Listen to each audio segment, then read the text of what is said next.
to CRE Fast Five, where we detail hot topics in commercial real estate in 5 minutes or less. I'm Carly Iacono, and tonight we are talking about Domino's Pizza. I wanted to bring Domino's to your attention because their stock price rose 25% this week. So there's obviously some interesting things from a real estate side and a business side going on behind the scenes that I wanted to bring to your attention. First, a few quick stats on Domino's as a business. 16,500 locations across more than 85 countries. They're 93% franchised. And what's interesting in the US, that is, what's interesting is they have 800 different franchisees plus. So in a time when QSR is becoming highly consolidated, they are actually maintaining a very diverse franchisee base. Something to note. So what happened this week? Well, it was reported that their net sales rose 6.3% to $1.15 billion, tremendous numbers. Their same-store sales also grew 3.4%, and they added 114 stores in Q4 of 2019. So they're really growing on both ends of the spectrums. We see companies grow by acquisition, by expansion.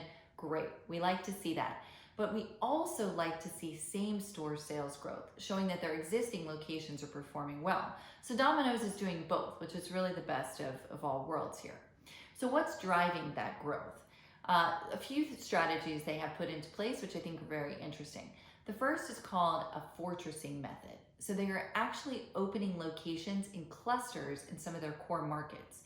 So typically when we see tenants open locations very close together, there's some concern about cannibalization of the existing store sales. Domino's clearly has shown that this isn't as much of a concern because their same store sales are still growing. And their thought here is convenience. We've touched on this in many of the episodes, but get the goods to the consumer faster or make it more convenient for your consumer to come to you. So they're doing both.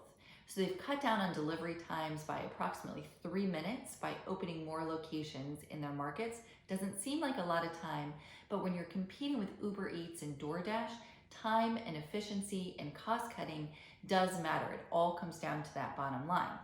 They're also doubling down on their carryout services. So in a time when minimum wage is increasing, there's some concern about how profitable some of these QSR restaurants can be. So if you can cut down on the labor any way that you can, that's usually a good thing to hedge against any future minimum wage increases. So their carryout model has been very successful. So they actually have pickup windows, they have dedicated carryout lanes, they have whole areas just for people to come pick up in a much more efficient manner. The next thing they're doing is incrementally adding items to their menu that are extremely profitable. So for example, salads.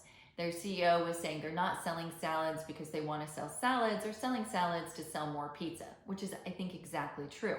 So they're drawing in new consumers with some slightly different menu items, nothing crazy, nothing that's going to break the bank or really like go away from their core business strategy, but they're adding a few items that are higher profit that will draw in some new consumers.